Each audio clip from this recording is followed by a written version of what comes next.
আমাদের আজকের নাটক জীবনের আঙিনায় এসে। রচনা মুস্তফা মোহাম্মদ আব্দুর রব। প্রযোজনা গোলাম হাবিবুর রহমান মধু। নাট্যানুষ্ঠান জীবনের আঙিনায় এসে।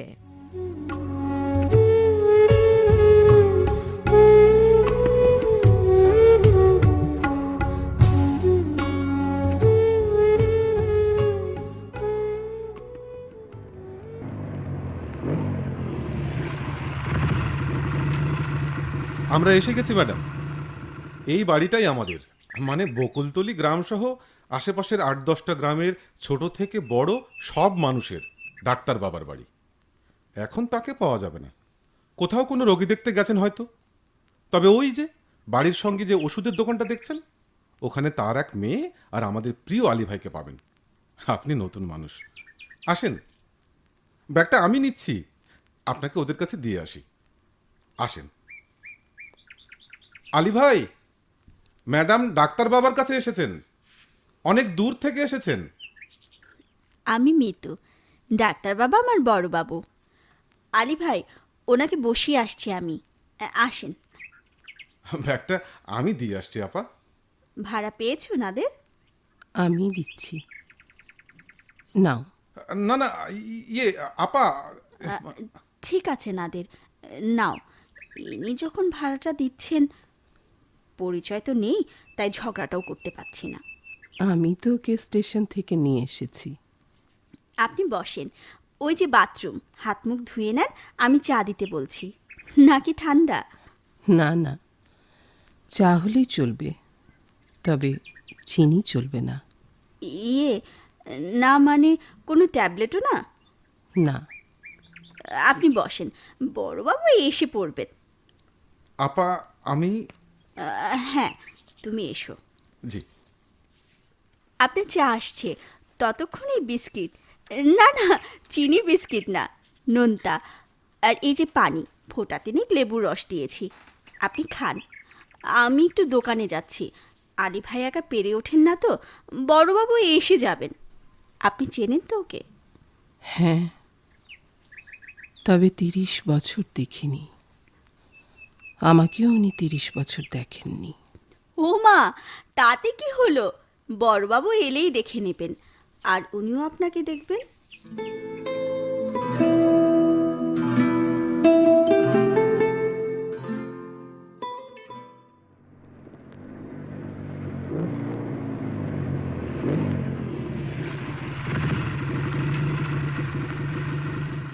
এই আয়। ও বড়বাবু, দেখো দেখো কে এসেছেন। কে?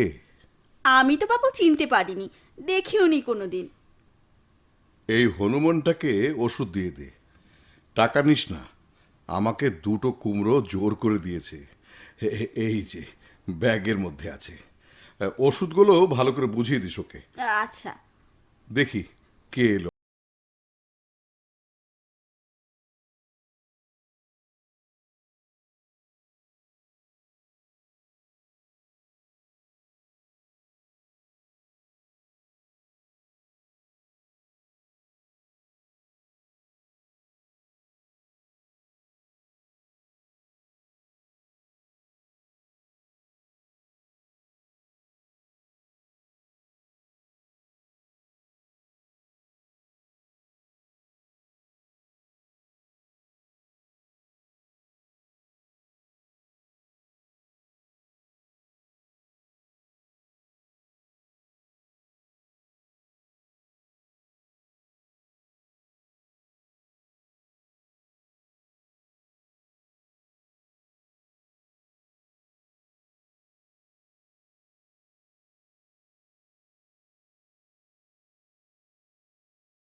মিতুর সঙ্গে পরিচয় হয়েছে? মিতুই আমাকে এ ঘরে এনে বসালো, বিস্কিট পানি দিল, চায়ের ব্যবস্থা করলো। মিতু, আহ, এখানে আয় তো একবার। বলো। তোদের তো পরিচয় হয়নি। না। ও রানু। রানু আর আমি একসঙ্গে কলেজে পড়েছি। তারপর আমি মেডিকেল কলেজে চলে গেলাম, আর রানু গেল বিশ্ববিদ্যালয়ে। তুই ওকে ফুফুই বলবি। আচ্ছা। রানু, এ হচ্ছে মিতু, আমার হৃদয়, আমার ছোট ভাইয়ের একমাত্র মেয়ে। ওর মা বাবা কেউ নেই। আজ তোর কাছে বলতে দ্বিধা নেই, মিতু না থাকলে আমিও হয়তো এই বিশাল পৃথিবীর কোনো অজ্ঞাত দেশে হারিয়ে যেতাম, অথবা ফুরিয়ে যেতাম। কি রে রানু, তোর চোখ দুটো ভিজে উঠছে কেন? না, এমনি হঠাৎ হঠাৎই এমনটা হয় আজকাল। শাহেদ, তুই তো আর কিছু না পাস, একজন মা তো পেয়েছিস। আমি যে কিছুই পাইনি। আমি আসছি।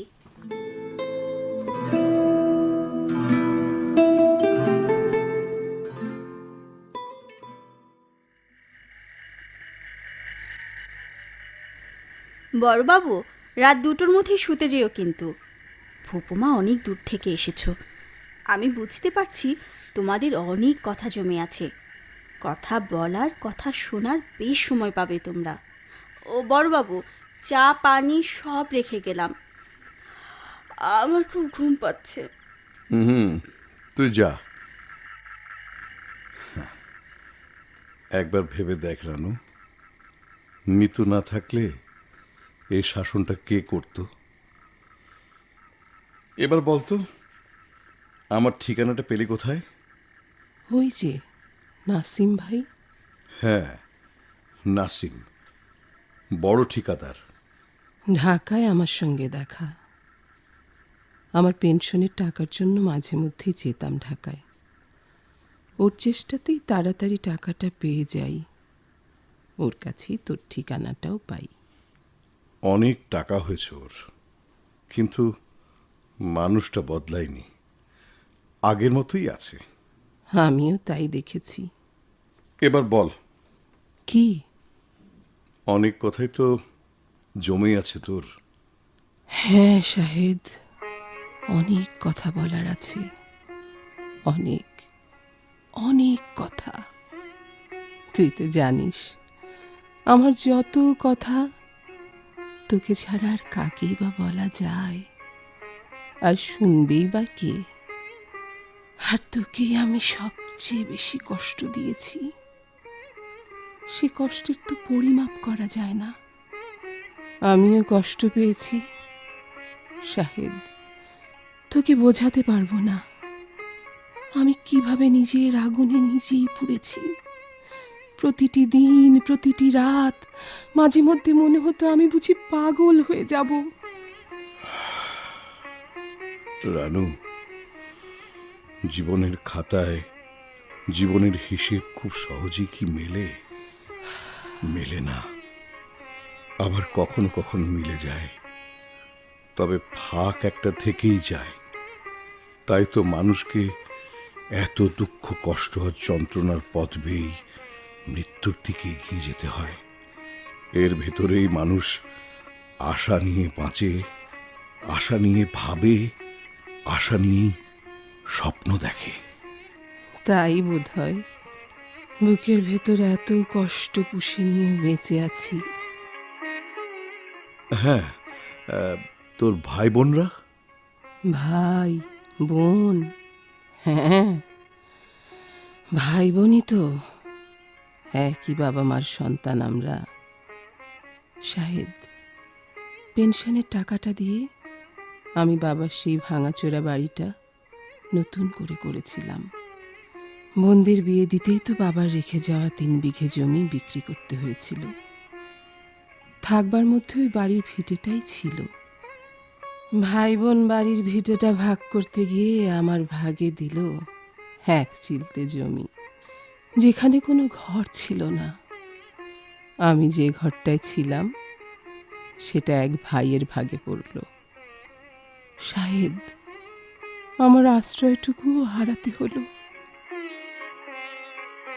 তাই আমি এখনো বুঝে উঠতে পারি না রানু, কাছের মানুষগুলো কখনো কখনো বড় নির্মম হয়ে ওঠে।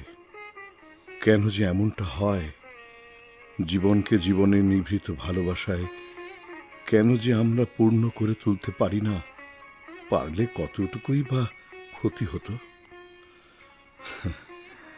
আমরা ক্ষতির আশেপাশে নেই, লাভের যেটুকু আমরা সেটুকুই চাই শুধু।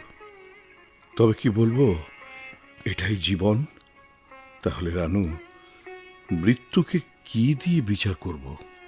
মৃত্যুই তো জীবনের মহত্তম রূপ। মৃত্যু আছে বলেই তো মানুষ ভালোবাসার গান লেখে। সেই মৃত্যুকে আমরা কি দিয়ে বিচার করব? আমি জানি না শাহেদ, আমি জানি না। আর যেটুকু জেনেছি তা দিয়ে এত বড় বিষয়টাকে বিচার করার সাধ্য আমার নেই।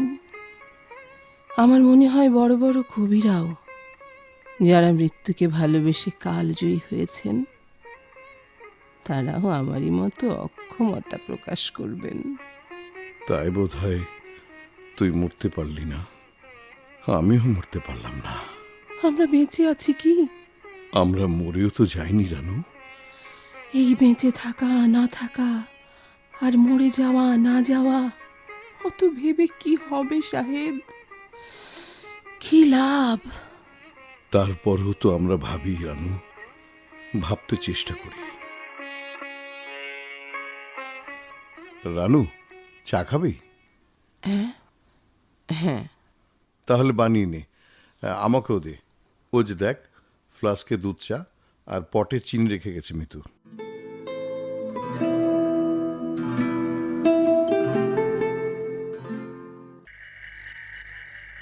বড়বাবু, একটা অভিযোগ আছে। বলে ফেল। ফুপুমা এসেই কিন্তু দুপুর থেকে রান্নাঘরে ঢুকতে শুরু করেছেন। এ তো ভয়ঙ্কর কথা। ঠাট্টা করছো? না মিতু, যখন আমরা পড়তাম মাঝে মধ্যে 6-7 জনে মিলে পিকনিক করতাম, রানুই রাঁধত। যদি ভুলে না গিয়ে থাকে তাহলে তো ভালোই রাঁধার কথা। তখন তো আমি খাইনি, আজ খেয়েছি, চমৎকার।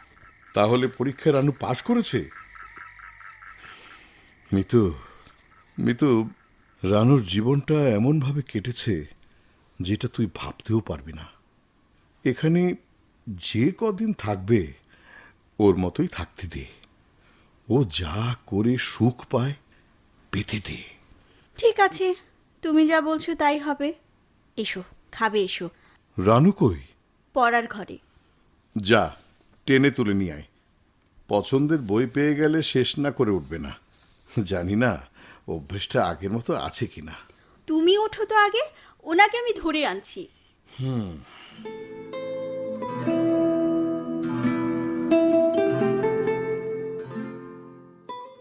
আচ্ছা রানু, সারাদিন বাড়িতে বসে না থেকে একটা স্কুটার ঠিক করে দিই, গ্রামগুলো ঘুরে ঘুরে দেখ না।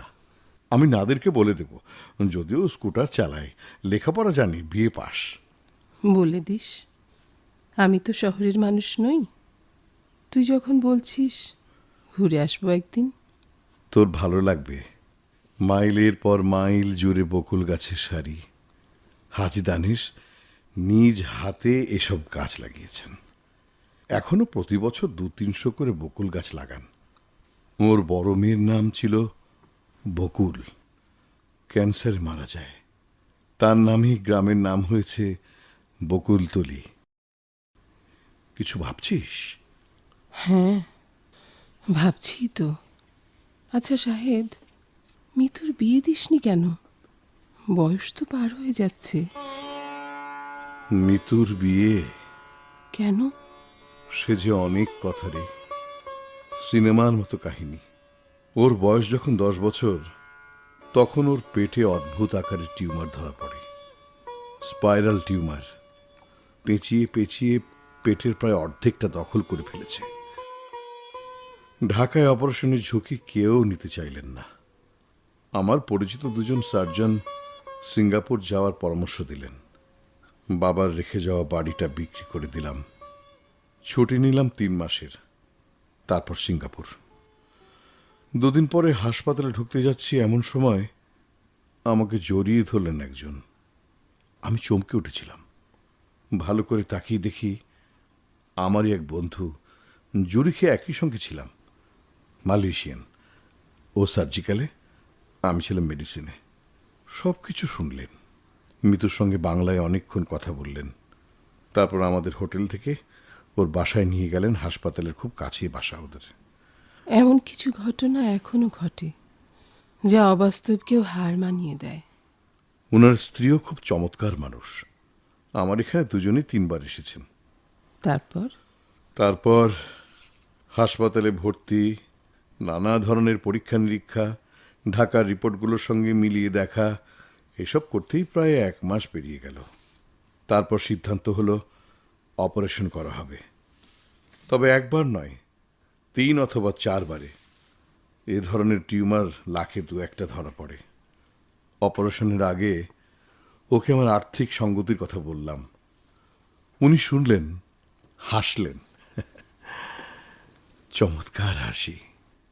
আবার বললাম আমি। উনার স্ত্রী উত্তর দিলেন, এটা তোমার বিষয় নয়, তোমাকে এনে ভাবতে হবে না। দফায় দফায় আলোচনা শেষে অপারেশনের সিদ্ধান্ত হলো।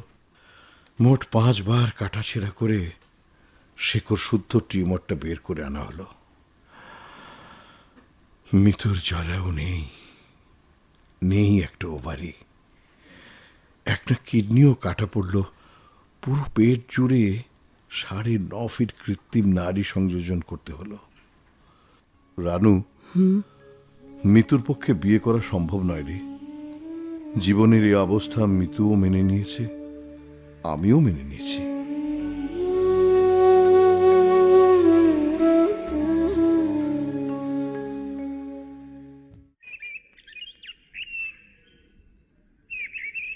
কই রে মিতু? মিতু কই রে? এই তো দাদু, তোমার পেছনেই দাঁড়িয়ে আছি। তোর ফুপুমা এসেছেন নাকি? হ্যাঁ তো। ও মা, এত বড় ব্যাগটায় কি গো দাদু? ব্যাগে একটা মাছ আছে ভাই। দেখি দেখি কত বড়। বেশি বড় নয় রে পাগলি, এই 9-10 কেজি হবে হয়তো। মানুষ আমরা 4 জন, আর তুমি। হিম বাক্সে থুয়ে দিস নে। এই যে তোমার চেয়ার। চায়ের সাথে বিস্কুট দেবো না চানাচুর? চানাচুর দে। আরে তোর বড় বাবু কই? সাঁওতাল পাড়ার দিকে গেছেন, এই এসে যাবেন। শানু, ও শানু, ও ফুপুমা। এসো এসো ফুপুমা, পরিচয় করিয়ে দিই। দাদু, আমার ফুপুমা। জানু, 30 বছর পর আমাদের কথা মনে পড়েছে। এসো মা, এসো এসো, বসো। আমার দাদু ফুপুমা হাজি দানিশ মজুমদার। বসো মা, বসো বসো। বসার এই জায়গাটা আমার খুবই প্রিয়। রাস্তার এখানেই আমার মেয়েটা শহরে নিয়ে যাবার পথে শেষ নিঃশ্বাস ত্যাগ করেছিল। মিতু বকুল গাছের গোড়াটা বাঁধিয়ে দিয়েছে, আর কখানা চেয়ার ভরেই পেতে রাখে। বসো বসো মা, বসো। তোমরা কথা বলো, আমি চা নিয়ে আসি। শানু, মাছটা নিয়ে যা। তোমার নাম কি মা? জি, রানু। এতদিন পরে এলে যে? কাজের মধ্যে দিয়ে কিভাবে যে এতগুলো বছর পার হয়ে গেল। তোমাদের মানে আমাদের ডাক্তার বাবার কথাই ধরো, কাজের মধ্যে ছিল, কাজের মধ্যেই আছে। তাই দেখো, শরীরে ওর বয়সের ছাপ সেভাবে পড়েনি। আমাদের এই গ্রামগুলো ঘুরেছ? একদিন ঘুরেছি, তবে সবটা দেখা হয়নি। যেটুকু দেখলে কেমন লাগলো? আমার জীবনটাও গ্রামেই কেটেছে, কিন্তু এরকম সাজানো গোছানো কোনো গ্রাম আমি কখনো দেখিনি। রাস্তা সে তো শহরের চেয়েও ভালো। পাশ দিয়ে পানিতে ভরা খাল, খালের পানিতে সেচ, মাইলের পর মাইল বকুল গাছের সারি, চোখ জুড়িয়ে যায়। রানু মা, আমার বড় মেয়েটা ক্যান্সারে মারা যায়। গ্রামের মানুষ তাকে খুব ভালোবাসত। গ্রামের মানুষই গ্রামের নামটা বদলে দেয়, পরে সরকারি কাগজপত্রে স্বীকৃতি মেলে। আমার জীবনের এখন একটাই স্বপ্ন, একটা আন্তর্জাতিক মানের ক্যান্সার হাসপাতাল গড়ে তোলা। ডাক্তার বাবাও এজন্যে যথেষ্ট পরিশ্রম করছেন। কালকে বিশ্ব স্বাস্থ্য সংস্থার 2 কর্মকর্তা আসবেন, সঙ্গে একজন বাঙালি কর্মকর্তাও থাকবেন। আচ্ছা,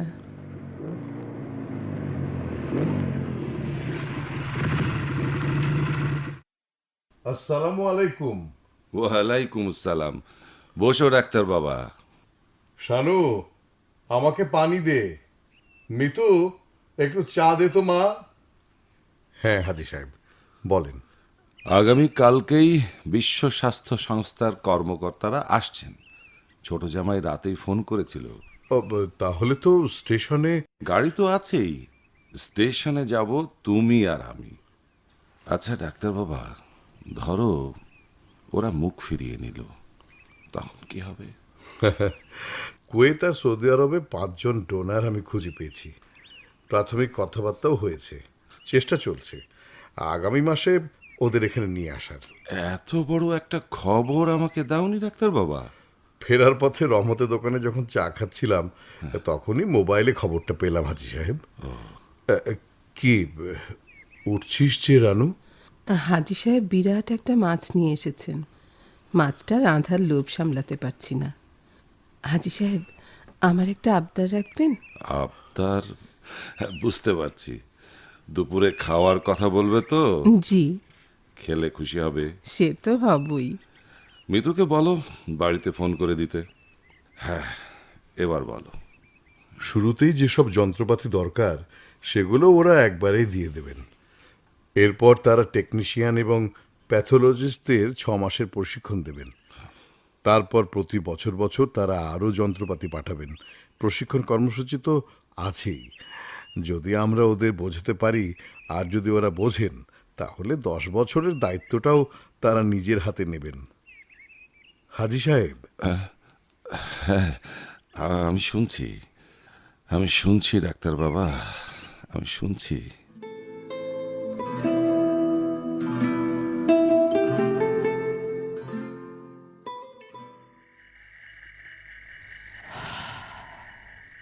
শাহেদ, আমি জানি আমিও যেমন ভুলতে পারিনি, তেমনি তুইও ভুলতে পারিসনি। কি নির্মম, কি মর্মভেদী দীর্ঘশ্বাসে জড়ানো সেই দৃশ্য। শূন্য হাতে আমার দুয়ার থেকে ফিরে এলি তুই। আমি জানালা দিয়ে দেখছিলাম, তুই ভালোভাবে হাঁটতে পারছিলি না। ঘাড়ের ব্যাগটা বারবার পড়ে যাচ্ছিল। একবার তুই নিজেই পড়ে গেলি। কজন পথচারী তোকে তুলে নিয়ে রিক্সা থেকে লোক নামিয়ে তাতে তুলে দিল তোকে। শাহেদ, আমি সব দেখতে পাচ্ছিলাম। বারবার মন চাচ্ছিল আমি ছুটে যাই সব দায়বোধ ঘরে ফেলে তোর কাছে। তারপর আর মনে নেই। জ্ঞান ফিরলে দেখি মাথায় হাত দিয়ে মা পাশে বসে আছেন। চোখ মেলে তাকাতেই মা বললেন, রানু, তোকে আমি মেরে ফেললাম মা, তোকে আমি মেরে ফেললাম। শাহিদকেও বাঁচতে দিলাম না। আমি ডুকরে কেঁদে উঠলাম। ভালোবাসার কষ্টগুলো আকাশ ভাঙা বজ্রের মতো আমার পৃথিবীটাকে ফোঁড় করতে লাগলো। কি যে কষ্ট শাহেদ। রানু, জীবনের সব অঙ্কই যে মিলে যাবে এমনটা তো নাও হতে পারে। আমারও তো ইচ্ছে ছিল দেশে আর ফিরব না।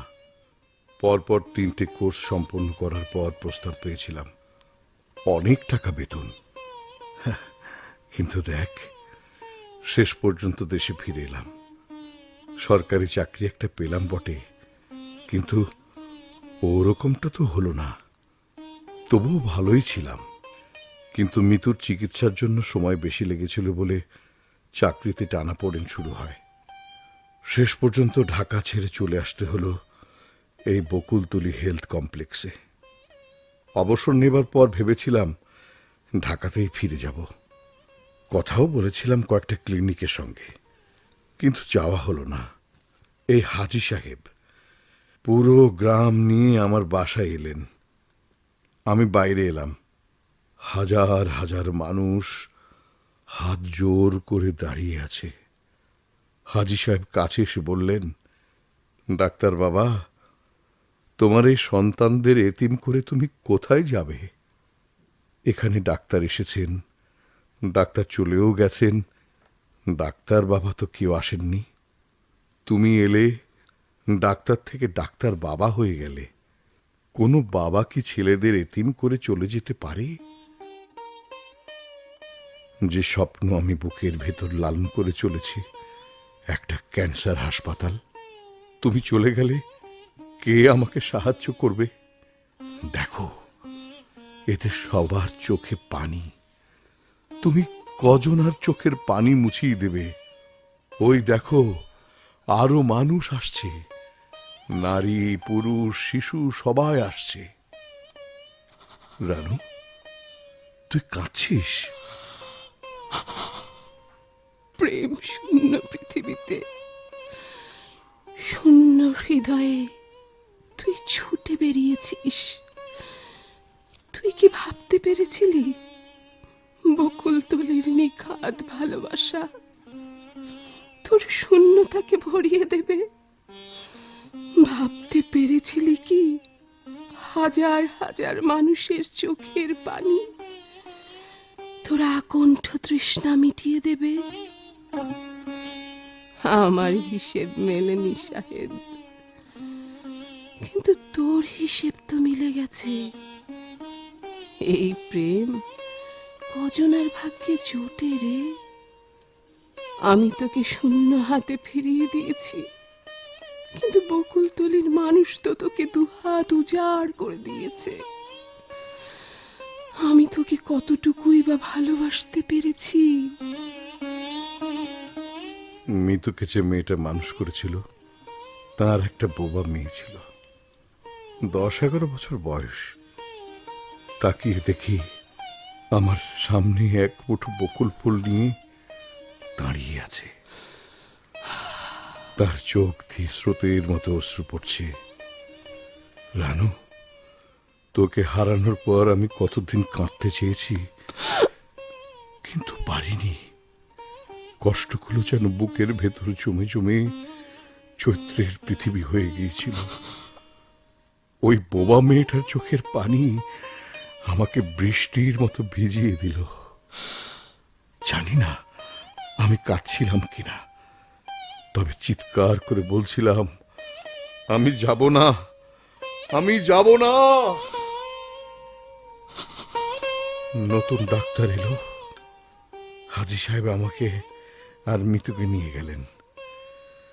6 মাসের মধ্যে মিতুর পছন্দের এই জায়গায় বাড়িটা করে দিলেন।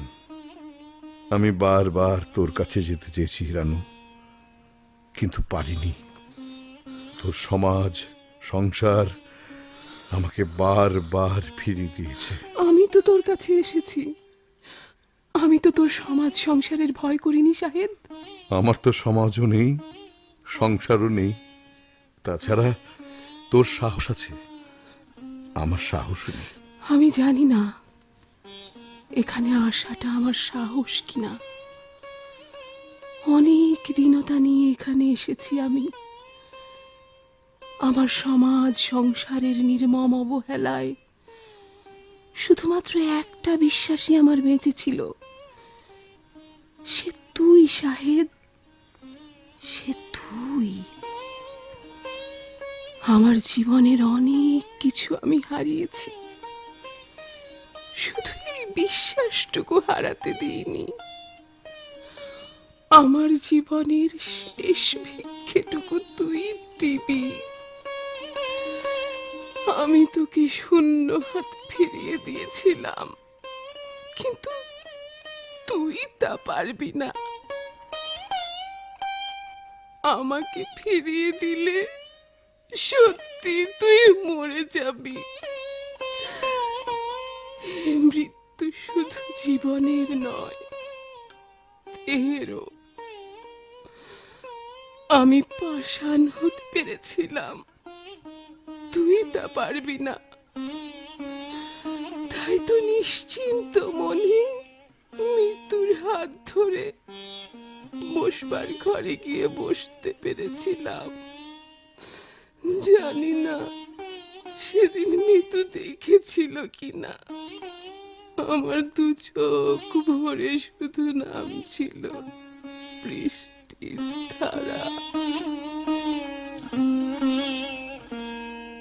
মিতু,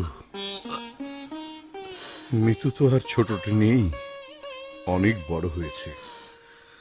অনেক কিছু দেখেও না দেখার ভান করে, অনেক কিছু শুনেও না শোনার ছল করে।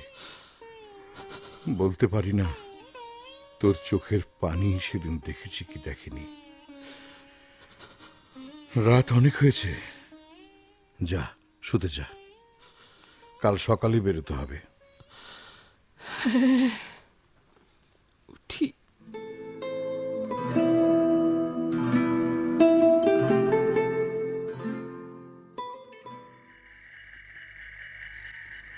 একটা কথা বলি শাহেদ, বল। তোর শরীরটার কথা বলছি আমি। এটা তো একটা মানুষের শরীর নাকি? তাছাড়া বয়সও তো হয়েছে। ভোরের নামাজ শেষেই দুটো বিস্কিট মুখে দিয়ে বেরিয়ে যাস, ফিরিস সেই দুপুরবেলা, আবার বিকেল হবার আগেই পথে নামিস। এভাবে আর কতদিন চলবে? তা তো আমি জানি না রানু। মিতু আগে তোরই মতো বলতো, তারপর কি বুঝলো জানি না, আর কিছু বলে না। একদিন মিতুর কাছে জানতে চেয়েছিলাম, কি উত্তর দিল জানিস? সে সময় তো ছিলাম না আমি, জানবো কেমন করে? ঠিক, মিতু বলেছিল, বড়বাবু আমি বুঝতে পেরেছি, তোমাকে ঘরে আটকে রাখলে তুমি অসুস্থ হয়ে পড়বে। ভালোবাসার প্রার্থনার মতো শক্তি পৃথিবীতে নেই। বকুলতলির মানুষেরা যে তোমার জন্য প্রতিদিন ভালোবেসে প্রার্থনা করে, সৃষ্টিকর্তার কৃপা তোমাকে সজীব করে তোলে, তোমাকে শক্তি দেয়। আর আমি তোমাকে ঘরে আটকাতে চাইব না বড়বাবু। সৃষ্টিকর্তার আশীর্বাদ বঞ্চিত করব না তোমাকে। এত বড় কথা এত সহজ করে কিভাবে বলতে পারলো মিতু?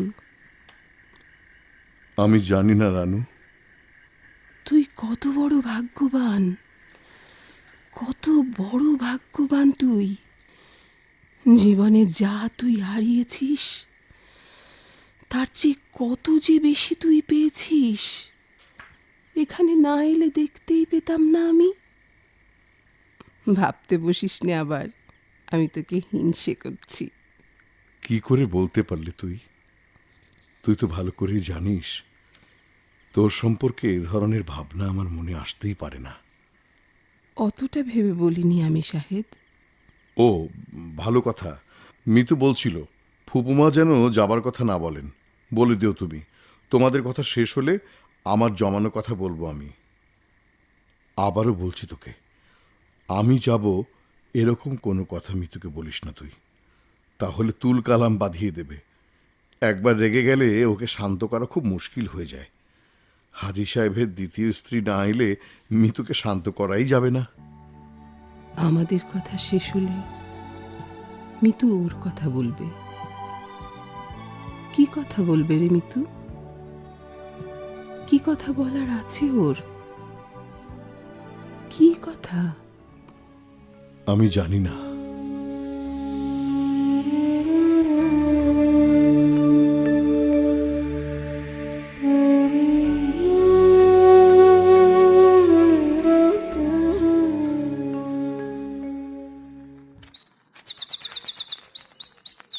মিতু, আমার চা নিয়ে আয়। হ্যাঁ ডাক্তার বাবা, যা বলছিলাম, গ্রামের লোকজন কত দিতে পারে বলে তুমি ভেবেছিলে? আমি ভেবেছিলাম তারা দেবে।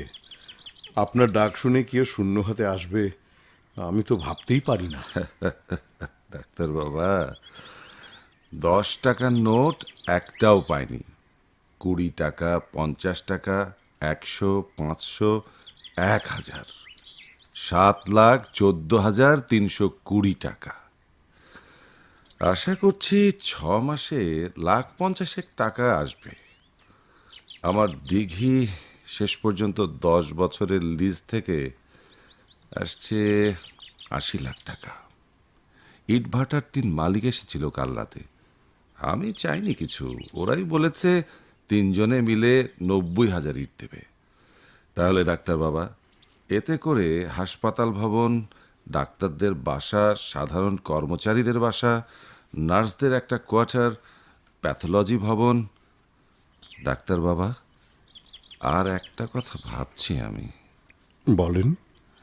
মূল হাসপাতাল ভবনের পাশে যেটুকু খালি জায়গা থাকছে, না, খালি থাকছে না।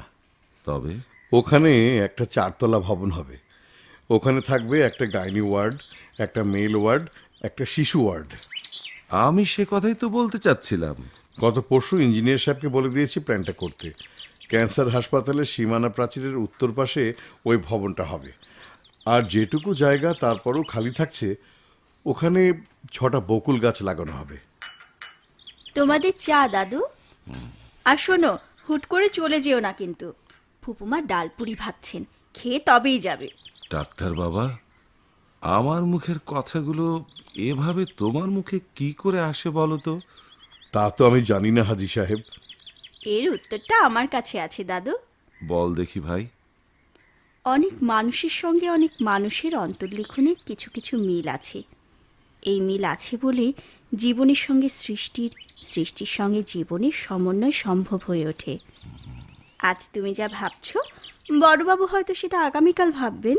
মিতু রে, তুই আমার কে রে? আমিও তো উত্তর খুঁজে বেড়াই। তুমি আমার কে গো? বসো, তোমাদের জন্য পুরি নিয়ে আসি।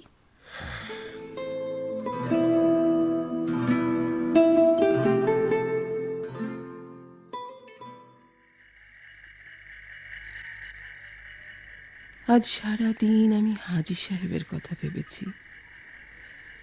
এতটা পারেন কি করে আমি ঠিক বুঝে উঠতে পারছি না। এ তো আজ থেকে নয়, তার দাদা করে গেছেন, বাবা মানুষের জন্য অনেক করেছেন, এখন করছেন হাজি দানেশ মজুমদার। এবার তোকে অন্য একটা কথা বলি। বল। কাল সারা রাত ঘুমোইনি আমি। কেন রে? আচ্ছা, তুই কি ভাবতে পেরেছিস কিছু? মিতু আমাকে ঠিক কি বলবে? না। আমিও ভেবে কিছুই বুঝে উঠতে পারছি না। তুই সেই আগের মতো আছিস রে। হয়তো তাই। রানু, বিষয়টাকে কি সহজভাবে নিতে পারিস না? মিতুর কথা বলবে, কি বলবে না বলবে, যেদিন বলবে সেদিনই জানা যাবে। এ নিয়ে এত ভাবনা কেন? তোর মতো হলে আমিও ভাবতাম না। আমি যে সব কিছু হারিয়ে এখানে এসেছি, আমার ভেতরে ভয় তো একটা থাকবেই। মিতুকে কি তুই চিনতে পেরেছিস? মিতুকে চেনা খুব সহজ নয়। এটা ঠিক বলেছিস। কখনো কখনো আমিও মিতুকে চিনে উঠতে পারি না। তাই তো আমার ভয় করে, হয়তো এমন কথা বলবে যার কোনো উত্তর আমার কাছে থাকবে না। আবার এমন কথাও তো আসতে পারে যার উত্তর তোর কাছে আছে। এর মানেটা কি হলো? এটাও হতে পারে, ওটাও হতে পারে। আমার ঘুম পাচ্ছে শাহেদ। যা ঘুমো।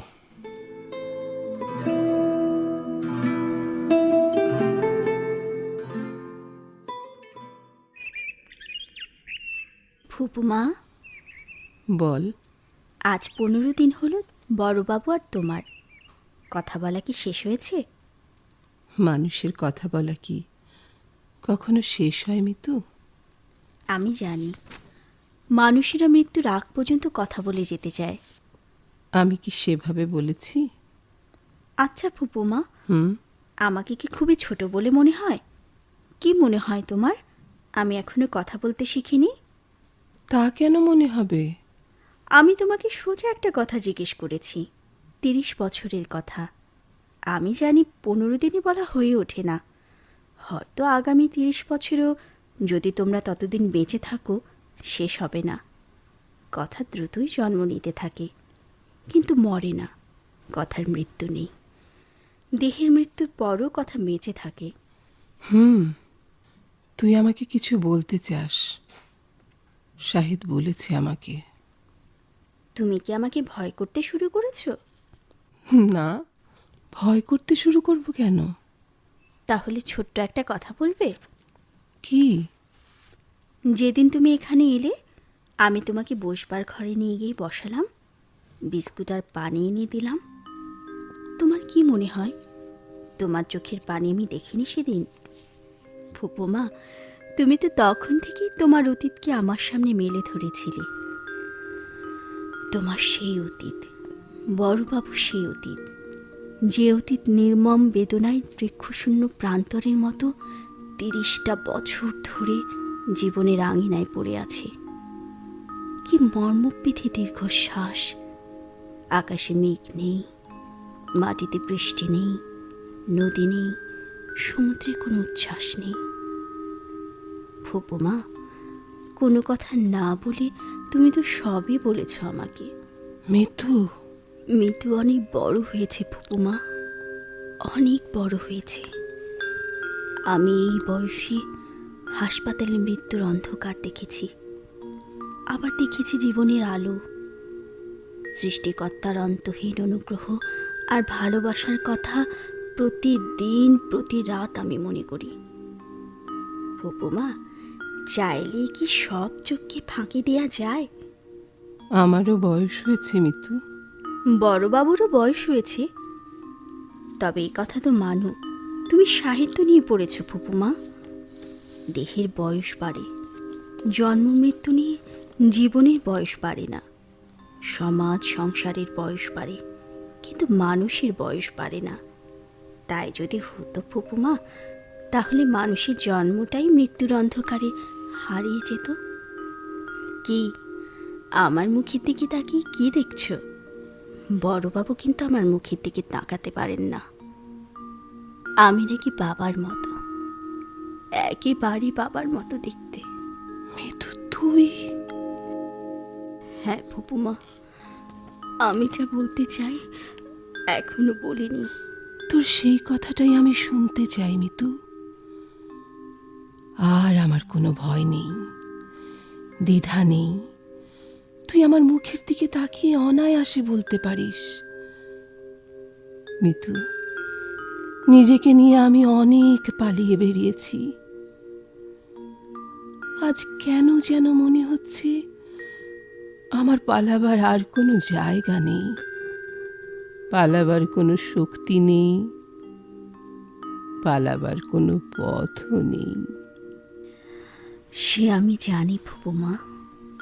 মানুষ একসময় পালাতে পালাতে আবার নিজের কাছেই ফিরে আসে। ফিরতে তাকে হয় ফুপুমা, ফিরতেই তাকে হয়। 30টা বছর, সে তো অনেক সময়। এই এতটা সময় তোমরা দুজন মানুষ কিভাবে যে পালিয়ে বেরিয়েছ একবার ভাবো তো। তুমি সমাজ আর সংসারের জন্য পাষাণ হতে পেরেছিলে, কিন্তু ভাবতেও পারোনি সে পাষাণের তলে তিল তিল কষ্ট জমে সৃষ্টি করেছিল ঝর্ণাধারা। ফুপুমা, সেই ঝর্ণাধারা তোমাকে ভাসিয়ে নিয়ে এলো বকুলতলিতে। ফুপুমা, সবই তো তাঁরই ইচ্ছে। তোমরা দুঃখ পেয়েছ, সেও তাঁরই ইচ্ছে। তুমি ভেসে এসেছ, সেও তাঁরই আনন্দ। জানো ফুপুমা, বড়বাবু প্রায়ই অলস দুপুরে ওই হেলান চেয়ারটায় আছোয়া হয়ে স্মৃতিময় আকাশ দেখত। তুমি আসবার পর তাকে আর ওখানে বসতে দেখিনি। আজ যদি আমি প্রশ্ন করি, এতদিন আসুনি কেন গো? আমি জানি এর কোনো উত্তর নেই। কথা অনেক আছে, যুক্তিও আছে, কিন্তু কোনো উত্তর নেই। সত্যি বলতে কি, অনেক প্রশ্নের কোনো উত্তরই থাকে না।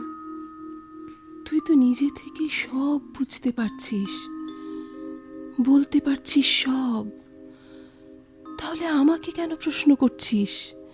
কেন বিব্রত করছিস আমাকে? ফুপুমা, তুমি যে এই কদিনে আমাকে অবিনাশী ভালোবাসায় জড়িয়ে নিয়েছ, তাই তো প্রশ্নগুলো আপনা আপনি বেরিয়ে আসছে, কথাগুলো আপনা আপনি নদীর স্রোতের মতো প্রবাহিত হচ্ছে। ফুপুমা, পালাবে কোথায় তুমি? পালানোর পথ তো তোমার নেই। জীবনের নতুন আঙিনায় এসে তোমার পালানোর পথ থেমে গেছে। আমার একটা কথার উত্তর দিবি মিতু? দেব। আমার এত কথা তুই জানলি কি করে? আমি তো তোকে বলিনি কিছুই। ফুপুমা, আমি তো তোমার কথা বলিনি কিছুই। বলতে পারো তোমাদের কথা বলেছি, বড়বাবু আর তোমার কথা। তবে কেউই তোমরা আমাকে কিছুই বলনি। এ আমার ধারণা ফুপুমা, আমার এই ধারণার জন্ম দিয়েছ তোমরা দুজন। হলো না মিতু, হলো না রে। বড়বাবুকে জিজ্ঞেস করো, আমি বানিয়ে বানিয়ে বলতে পারি না, ওটা আমি পছন্দও করি না। এবার বলতো, কি বলতে তুই চাস? কি বলতে আমি চাই সে কথাই তো বলতে বসেছি। আমি তো তোকে বলেছি মিতু, আমার ভয় কেটে গেছে। তুই যা বলবি সব সব শুনতে পারবো আমি। ঝুমকে উঠবে না তো? না। আচ্ছা, আমি যে এত কথা বললাম, কিছুই বুঝতে পারোনি তুমি? এভাবে আমি বুঝতে চাইছি না মিতু। ও ফুপুমা, 30 বছর আগে যে জীবনকে হারিয়েছ তোমরা, 30 বছর ধরে যে জীবনকে অন্বেষণ করেছ তোমরা, 30টা বছর ধরে বৃক্ষশূন্য প্রান্তরে শ্যামল জীবনানন্দকে খুঁজে ফিরেছ তোমরা, সব সব আমি ফিরিয়ে দিতে চাই। মিতু, ফুপুমা, আমরা কি হারিয়েছি মিতু? এই কি প্রশ্ন আবারও করছো? আমি জানতে চাইছি মিতু। আমিও তো বলতেই চাইছি। বলছিস না কেন? কেন বলছিস না? আমিও তো বলেছি। আজ আমার আর কোনো ভয় নেই, কোনো সংশয় নেই, কোনো দ্বিধা নেই, বাধা নেই, কিচ্ছু নেই। ফুপুমা, ফুপুমা, আমি তোমাদের বিয়ে দিতে চাই। মিতু,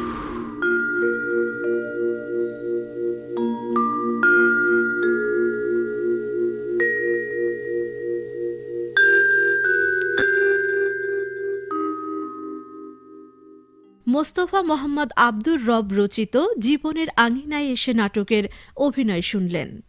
এতে বিভিন্ন চরিত্রে অভিনয় করেছেন কাজী দানিশ মজুমদার, তহরুজ্জামান বাবু, নাদের আবু আহমেদ মুরসালিন, মিতু নাদিয়া আহমেদ টুম্পা। ডাক্তার বাবা ও রানুর চরিত্রে অভিনয় করেছেন যথাক্রমে কামাল আহসান ও রোকসানা শাহনাজ। শব্দগ্রহণ মোহাম্মদ তাজুল ইসলাম, সম্পাদনায় মোহাম্মদ আশরাফুল ইসলাম। নাটকটি প্রযোজনা করেছেন গোলাম হাবিবুর রহমান মধু।